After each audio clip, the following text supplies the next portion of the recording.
Products are made in factories, but brands are built in the hearts and minds of people. And we went to a vendor and we told the vendor, okay, you know what, we want to know the costing of it. I don't even want to tell you how much it was because it was scary. Growing up with a single parent, I didn't get too much of a time. I have one of the packaging that you did, which is for milk into Sephora. Ideas do cost a lot of money. Gen Z actually is not all about these pop neon colors. How is the packaging affected the sales of any of the brands that you've worked with?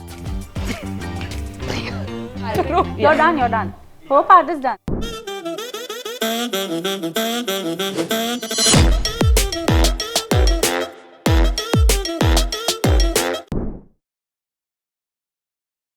Hi everyone, welcome to the Found Hers podcast. Today we're diving into a very interesting topic about the world of branding and packaging. It's with someone who I went to college with, but also someone who's worked on the packaging design for many big beauty brands like 82E, Kylie Cosmetics and more. So let's dive into this conversation so you can take back some insights on the world of packaging. Hi Brianna, thank you so much for being here with us today. How do you feel? Hi, Heenal. I'm super excited to be here and have this chat with you. Great. So before we start, can you tell us a little bit about your brand called Go2Go? When did you start it and how did you get into this world of packaging? So let me start this with a story of when I was a little girl. I used to walk past all these store windows and I always used to wonder why certain things spoke to me and certain things didn't. I was always attracted to many things, but there was certain things which I was just like, it never caught my attention. And it was those emotions and that attraction that I took away into a little box and said, this is what I want to do for people. I want to be the person giving brands a voice, making people have an emotional connection with products. And that's what I'm doing today. I'm giving brands a voice, giving them their identity and making people's buying decision easier. So that's essentially what we do at Go2Go. Nice. And I started this 4.5 years ago, basically my 5th year now. And in this short span of time, we've gotten to work with so many companies, be it Indian brands, international brands, Fortune 500 companies. And it's honestly been a roller coaster, but the best kind. That's very interesting because you mentioned about how certain things spoke to you and certain things didn't. I think packaging design is all about that, right? And especially in today's world. So back in the day, packaging was all about a box to ensure that my product reaches my customer safely. But now it's a lot more. So can you tell us about what has evolved, especially because you've entered into the market right after COVID, right during COVID? Actually, so what has changed in the world of packaging from just being a box to now being an experience? Today's market, I think, is so it's so saturated with visual noise. There's so much to see, whether it's digitally, whether it's physically. There's so much that one sees that it really takes something special to cut through all that noise. Right. Today's consumer also is so evolved. They've traveled, they have access to so many brands. There's so many platforms in India that are bringing so many brands on board. It's not that there's a limited choice. That's why it's become so much more important to really communicate, create that emotional connection, and really have some storytelling in your brand to really stand out and connect with the audience today. Because like they say, right, like products are made in factories, but brands are built in the hearts and minds of people. Right. So unless you're able to create that connection, it's very tough to sell a product today. Yeah. A common mistake that a lot of startups make and a lot of early stage founders make is thinking that packaging is not so important. Yeah, I think that trend of unboxing kind of picked up. How long do you think this is going to last? Or do you think this is a trend to stay in the world of packaging? At least in the digital world, as long as Instagram is on and as long as people are selling through Instagram, it is going to be golden. Fair enough. How do you feel when you receive that brown Amazon parcel? It's smelly. Yeah. You just want to tear everything and throw it. And you just want to get to your product. Whereas when you receive a nice looking box, it has a nice perforation to tear open. You don't have to like find a cutter and open it with, open all that tape. You have a nice perforation, opens. Inside you've got a few goodies. You've got a note card, which is like probably a note from the founder. You've got some stickers, which are fun because you're going to use them. It also serves as like marketing.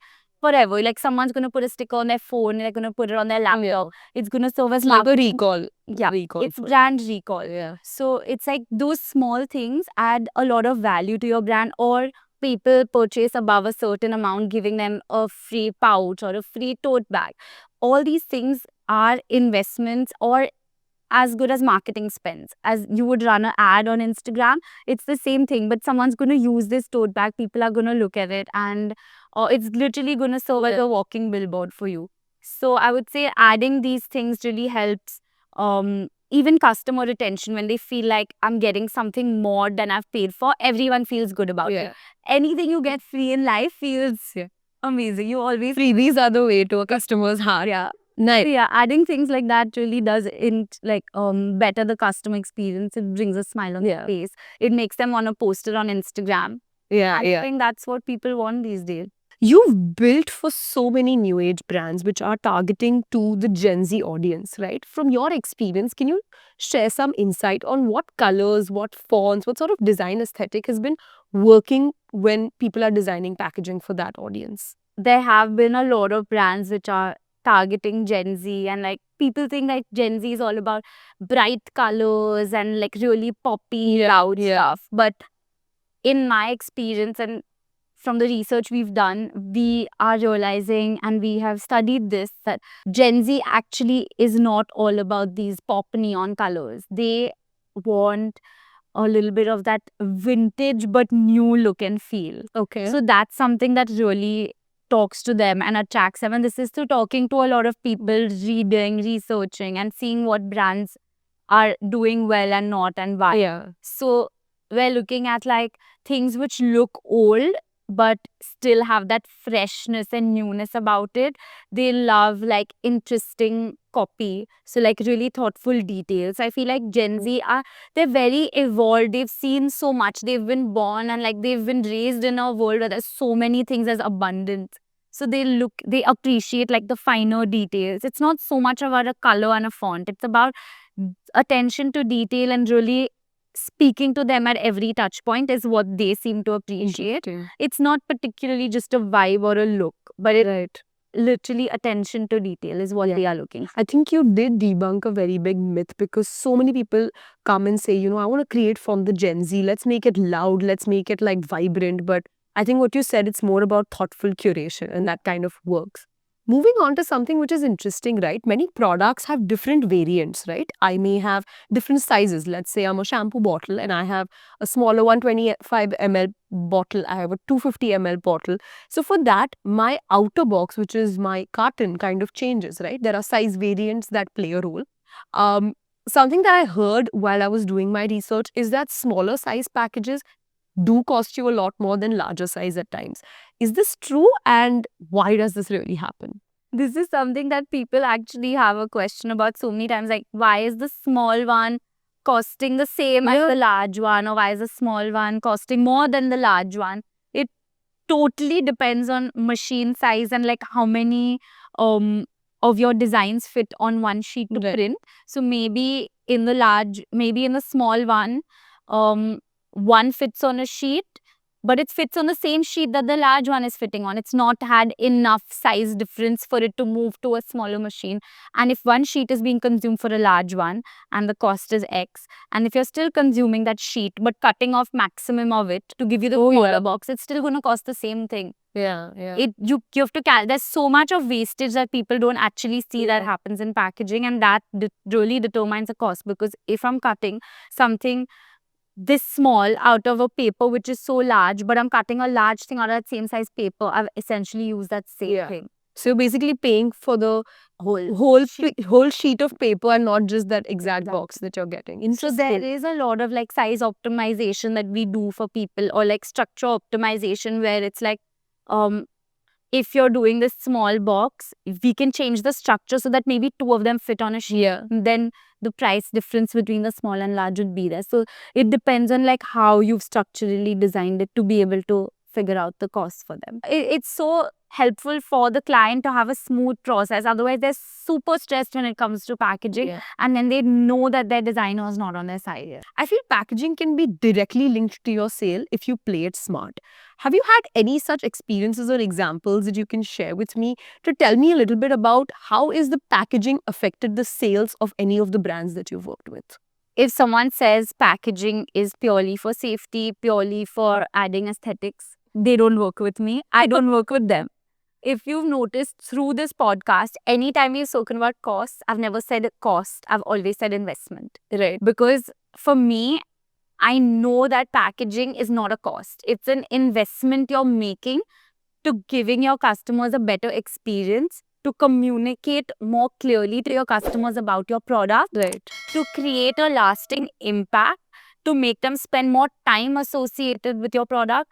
And to me, that directly converts to sales. Diaspora Co., they're an Indian spice brand only available in the US. They were only with the task to rebrand and completely repackage their spices because they wanted to hit retail. But they wouldn't get entry into retail until they made certain changes. Their story of their spices, their product was already brilliant. Right. Okay, if anyone knows Diaspora Co., you'll know what a fab Yeah. job they're doing. They came to us telling us their yearly consumption for their current packaging. So they said we expect it to increase a little bit now that we're repackaging and that we're entering retail. Post the design that we did, before they launched, they did a soft launch at an expo where there were a lot of retailers and, buyers coming and viewing their stuff. They got such a good response. This was not even the launch of their packaging. They got such a good response with the new branding. It was their main goal, or like after entering retail, of course, anyone in the US wants to enter Whole Foods. Yeah. They walked into Whole Foods as their first retail presence. They are all over the US. They've entered European markets as well, Australian markets as well. So conservatively, 10x growth by just doing a packaging redesign. Oh. Conservatively 10x growth, and expansion into new countries, being recognized, getting so much love. And honestly, the amount of love the brand has got, the amount of love we have got, it's been so overwhelming. We did it 1.5 years ago. We were on the Curious First list wow. for this design. And the love doesn't stop coming in for this brand. Nice. That's actually amazing because Whole Foods is not a simple opportunity. And I think what you just said brings me back to what you started this podcast with is, you were a girl who used to walk in and pick what you liked. And today you've created something that is on that shelf, which is pretty for the full world.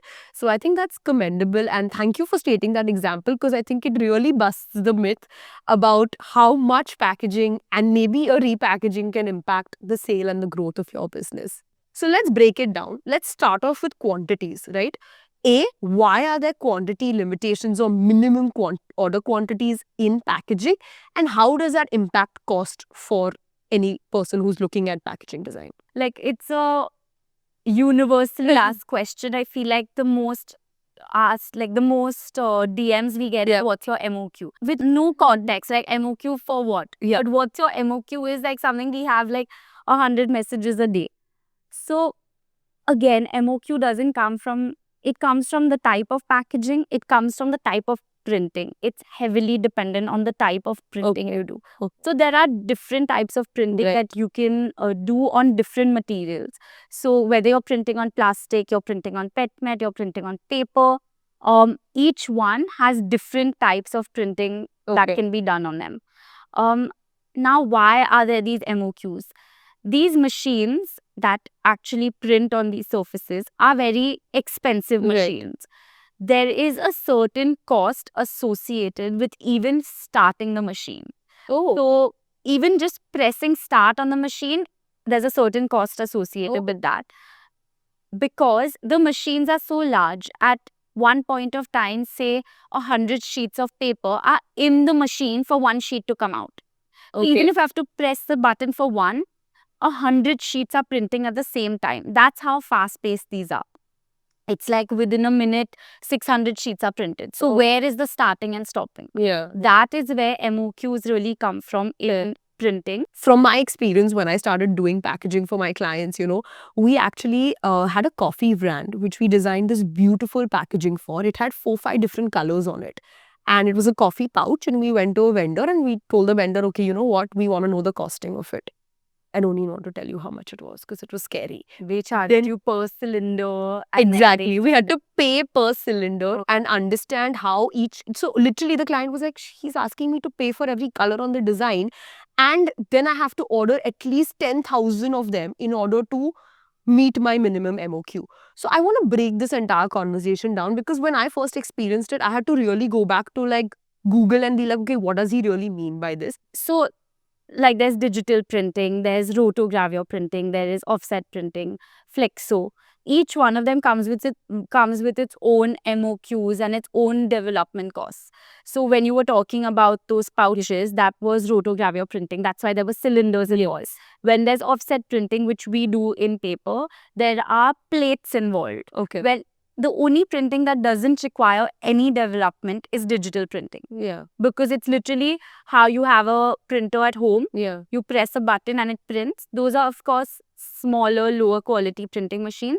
There are larger sized digital machines which are high quality, but there's no development cost for cylinders or plates or any such things. So that's what people opt for when they have low MOQs. But the cost of digital printing is not sustainable in the long run. It is expensive. So today, if you're producing, say, 100 units of packaging, you can do it in digital. But if the minute you produce 2,000, digital becomes unaffordable and you have to move to offset. Offset. Okay. Yeah. Can you explain what are these different types of printing machines that are there, and which industry do they probably kind of align with? Because I know when you said about digital printing, we did it with one of our clients, and when I saw the quality, I felt like my printer could have done a better job. And that's when that guy said, ma'am, this is digital print, isme aise hi milega. If you want to get into offset and all, we need to discuss MOQs. So that's when I did not really understand what offset is about. So can you tell me what are these different print types or styles that are there? And if you can also maybe just highlight for our listeners, which industry, which print type would kind of fit the best? When we're talking about the first one, which is digital printing, Yeah. there's no development costs. It's a very fast process. You can print one piece. So there are no MOQs involved with digital. There are lots of different digital machines. You have at every corner you have that jumbo Xerox wala. Yeah. They also have digital machines, but there are larger digital machines also which have very high output. Right. Okay, so it depends again on what kind of machine you're using to digital print, and it also depends on the size of the machine. Some sizes only fit 12 by 18 inch Right. papers, some fit 24 by 36 inch papers. So it totally depends on what size of printing you're doing and what quality you're looking for, and if you're able to find the correct person to do the right quality of digital print. Right. It's used for paper, it's used for plastic, it's used literally widely used for many. It's used on cloth. Oh, wow. So it's widely used, digital printing. Industries are unlimited, whichever industry uses a paper label, plastic label, a mono carton, a stand-up pouch. Digital printing can be used for those. Then we go to offset printing, which is, at least we do offset printing for paper packaging. In offset printing, it's not as easy as like pressing print. So every artwork file is divided into the number of colors. Each color has a plate that's made. So like CMYK, people say, right? Can you give me the CMYK? So CMYK is basically cyan, magenta, yellow and key, which is blue, magenta, I would say red, yellow and key is black. So these 4 colors will make up every color on your packaging. So we make plates of C, M, Y and K. And then depending on the percentages in your artwork, first your artwork prints in blue, only blue. Then magenta prints on top of that. Then yellow prints on top of that. And then black prints on top of that. And if you see any white on the surface, that's the color of the paper. Oh, okay. So that's essentially how offset printing works. It's like a stamp. It's getting stamped on the paper and it layers. Understood. Okay, that's offset printing. That is again widely used in the packaging industry, be it in labels, mono cartons, corrugated boxes, Got it. any sort of printed packaging. Then you go to, I would say, flexo printing. Yeah. This is again used for um, labels, boxes. It's more limited. It's lower quality as compared to offset. Certain use cases, it's lower quality. It is more of a rubber stamp. So the plate over here is made out of rubber. Oh. It's a rubber stamp which gets Then pasted onto your. no, a rubber stamp gets dunked in ink and that transfers onto your surface. Okay, got it. So flexo is all about these rubber stamps, and there are two types of flexo. One is flat, one is rotational. Again, it can be used in many surfaces. And then rotogravure printing is something which we don't do, but it can be used on like stand-up pouches, labels, and that has a very high MOQ. Rotogravure MOQs are very, very high. The output is very high, and the one-time investment is also extremely high. Like it can go all the way from 20,000 a cylinder to 1.5 lakhs a cylinder. Oh. Yeah. It can even go more. Yeah, I know, because when we did the packaging for the coffee brand Love Kapi, it had like 5-6 colors, and then obviously we could not match the MOQ. MOQ was the secondary problem. The cost was only so high. So that's when the vendor came back and told us, just take it on one shade color. Just, make it a monocolor design and start with that, because that would be more affordable. And that's when we went and we relooked at our design, and then we came up with a complete brown design. It actually worked really well for the brand because the packaging stood out a lot. But that's when I learned about this world. It's so interesting to know all the different styles and types. And when you actually explained offset, now I understand why it takes so much time and why it's worth it. I think that's interesting. Question here is, what is the definition of a KLD? That's a key line drawing. So everyone always has this question, what's a KLD? Because people come to me with like a square design saying, I was going to say that. I need this in a box. Like, how many sides does a box have? Is it 4? No, it's 6. Right. Many people make this mistake. I made it. So they know people come to me with literally a rectangular image and say, I need a box printed. And I'm like, what is this? Front, back, top, side? Where is the box? Where does it open? Where does it fold? So what is a key line drawing? It's essentially a drawing that demarcates the cutting lines, the creasing lines, and how basically it depicts every side of a package and also shows you where it's going to fold, where it's going to open from, where it's going to be pasted so that it forms a box. Interesting. So, a key line drawing is not just for a box, it's for anything, be it your pouch, a label, a box, a corrugated box. So you always have to, either if your design agency or designer is well versed with packaging, they will be able to create the KLD. Otherwise, you'll have to reach out to your packaging vendor first and then get your designers to design on it. So we've been speaking about packaging design, which is just the aspect of the product and where the product is kind of put. But there's also this entire aspect of gift boxes, hampers, giveaways, which is something that I see a lot of founders spend their money on. And of course, I have one of the packaging that you did, which is for Milk into Sephora. I think this took the internet by storm when it was launched in India, and I saw these packaging boxes, this PR hampers everywhere. So can you please tell me a little bit about this, maybe decode this for all our viewers so that you can tell us how you went about this, what is the communication that the customer is getting through this?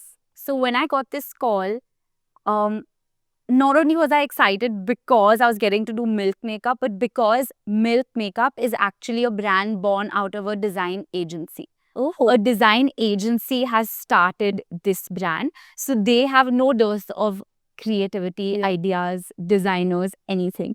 But they were launching in India and they had already identified us, and because we do so much of experiential PR for beauty brands in India, that's when they reached out to us saying that we want you to come up with a concept for Milk Makeup's launch in India. What we did is we took all their different like product write-ups. We got a lot of the brand fonts and everything, and then we created all these stickers that look like the stickers that you put, the stickers that are on actual luggage. Right. So when you go on a flight, they put some kind of sticker, and even if you go a little back in the day, there were much more stickers that were People used to design their their Right. luggage. So that's what we did. We also had to add a little Sephora elements because it was launching exclusively on Sephora. And we didn't want to just design like wheels where it would just be printed. We wanted it to actually move and be functional, where people can like move it around. It also had a handle. This is just a sample box that's come in. But yeah, so we did that. We wanted to incorporate elements that we've seen on milk products. So like holographic foiling. You see those on like milk products. So we wanted to have those touches.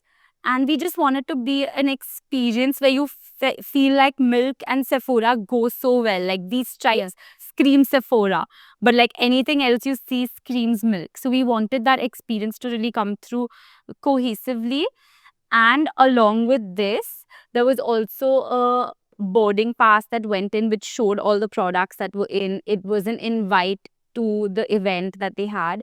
Nice. So I think what you mentioned about experiential PR, that's also a very big trend that you're kind of seeing in the industry boom, because that's when you're not only just giving your product, but you're getting people to experience what it is to be with your brand and kind of feel your brand. So I think everything is very related to the emotion that you're giving your customers and the emotion that they're taking away when they're purchasing your product or getting your product, right? Yeah. There is a box in which my product comes, right? Can you help me understand what are the layers of packaging? And if I come to you and I say, hey, I want a packaging design, I don't think that actually covers everything in packaging. So can you break that down for me? I think this I will explain with an example because everyone has associated with this product and it'll be easy for them to understand.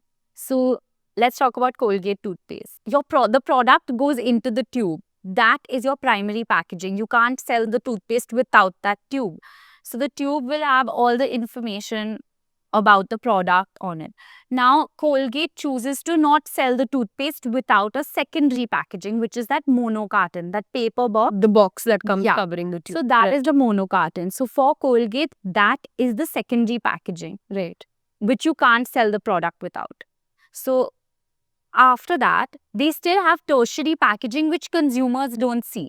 So maybe 40 or 50 of these tubes go into a bigger box, which goes to the retailers. Oh, So that would be the tertiary packaging for them. Now that's retail. Now if we're looking at a beauty brand, say Dew, right. they have a cream, In My Defense moisturizer, which is in a bottle. That bottle goes into a mono carton. So that's their secondary packaging. And then now they ship out each product in a corrugated box, a mailer box with all that filler. So for them, that individual box which goes to a customer is their tertiary packaging. Right. Got it. So in different use cases, primary, secondary and tertiary are the layers of packaging that come about. Now, if you look at cereal, you may ask me a question saying the packet that's inside a cereal, a Kellogg cereal box. That's like just aluminium, right? Yeah. So which one is primary packaging in that? I think it's this aluminium box where the cereal is like stuffed because it keeps the cereal like proper to use. So it's correct but incorrect because you can't sell the product without any information.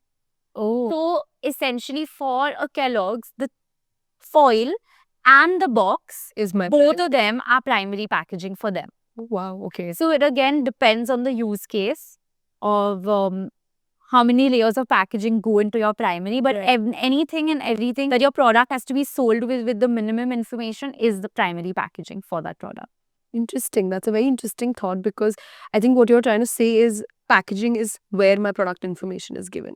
Rihanna, you mentioned that you work with your mom. How has that experience been like? It's the best thing in the world and the worst. It's the best thing because growing up with a single parent, I didn't get too much of her time. She was always working. She was giving me the life that I have today. So I didn't get to see her that much. She missed out a lot of key moments. And as soon as I decided I want to start something on my own, I said, there's no better partner in the world. There's no one you can trust more than your mom. and a mom with that much experience on her side. I said, she's busy making money for so many people. She's growing so many businesses. I want her on my side. I want literally working with her is like a unpaid MBA. So the amount I've learned from her, the kind of implicit trust I have, and the amount of time, the sheer amount of time I get to spend with my mom is just amazing. And I think it's honestly the best relationship we could have. I don't call her mom anymore. That's the only sad part about this. Initially, when I started working, I didn't really say mother-daughter duo. So I started calling her Casey because I was also younger back then. Yeah. I didn't want people to think I'm too young by calling her mom. Yeah. So I used to call her Casey, and I didn't tell people. But then a year into it, I said, this is our strength. Yeah. Look at both of us. We're mother-daughter doing so much. And that is such a big deal. Like, people would be so happy, and like they'd be so happy to work with a mother-daughter duo because they know they're coming with like the experience as well as the new age creativity that I bring to the table. So I think we didn't know that it was our strength until people told us, like, you have to tell people you're a mother-daughter duo. No, definitely. I think it's an inspiration because so many times there are so many solo women founders who are out there trying to find their right fit co-partner, right? If your mother can do that for you, then that's a sort of relation that can work very well. Going to something personal, when I first got a gift from Forest Essentials, I fell in love with the brand because of the way it was smelling. It was just so calming and soothing. Which brand's packaging has really stood out for you? Obviously, these are not the brands you've done the packaging for, but any brand out there whose packaging really stood out for you, spoke to you, and why? I have been a hoarder since I was a kid. Any package that I remotely liked, it had a cute bow, it was a cute color, it just felt nice, it smelled nice, it had a beautiful texture, it had some foiling. I have been a hoarder. If you come to my room, you'll see the number of boxes I've had. I may have had them for the past 10, 15 years, and my mom might have a collection of my boxes from childhood. I've always been the kind of person who'll choose the smaller, prettier box rather than just that large box. Right. So for me, I have had many such instances with brands that I just can't let go of their packaging. But to name a few, I absolutely love Gizu's packaging. It's so minimal, but it's chic. It's always very beautifully textured, and just everything about it, even though it's so simple, it's pretty, it's girly, and I absolutely love it. On the other hand, I love brands like Fable and Mane, which are like vibrant and colorful, and like have that story and heritage attached to it. Apple. Who can resist an apple unboxing experience? The tears, the lips, that sound of the air. Yeah, everything about it is perfection. I don't think anything gets better than that. But yeah. I think I love the excitement you have when you're explaining this, because When you see, when a girl gets that Chanel bag, I mean, I used to see it on Instagram with that flower on it. I had received a gift. It was a small, cute Chanel bag, and I have kept the bag, the box, the ribbon, and every time I use that wallet and get it back home, I put it back in the box with the ribbon, with the bag. Like, that's how obsessed I am about keeping things intact. Oh wow. Because I just love it. Like, and I want that experience every time I'm using it. So you are that crazy girl who just loves all packaging, stores the boxes and keeps Like, I wanted a Birkin just for the box. Fair enough. I think, of course, I mean, when I have received such interesting hampers, I fall in love with it, and I'm just like, okay, I'm gonna keep this, right? Especially for me, the packaging that stands out is when it's storytelling driven. So I really like the Whole Truth packaging for that reason, because there's always a story, there's something for me to read. So I don't feel like the box or the package is just waste. It's more like a tool of communication which helps me relate to the brand and its vision. It's a Very much. great example because, like, even where you have to lift the box or tear it, they have communication at every point. And those are things which are super, super important. Like, they've done a fabulous job in like the detailing and talking to you at every point, where you spend so much time. While opening the box, you've had so much interaction with the brand. You open it, there are like 5 note cards inside telling you about the product, what's there, what's not there, what to expect, what not to expect. Like, they're just like They're as transparent as the name is. podcast box.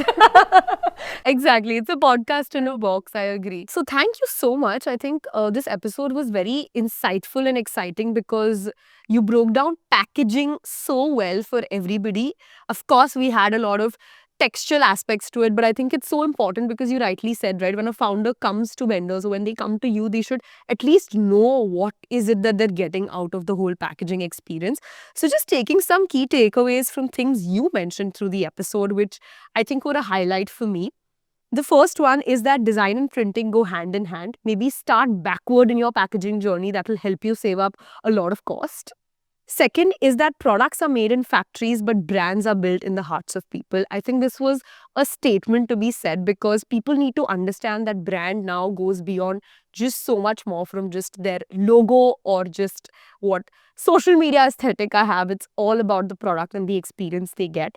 And lastly, packaging is not a cost, it's an investment. So thank you so much for being here and sharing these insights. It was lovely having you and knowing more about this world of packaging. Thank you so much, Hina. It was such a pleasure being here. It was such a fun podcast. I felt like it was just us back in college. Yeah.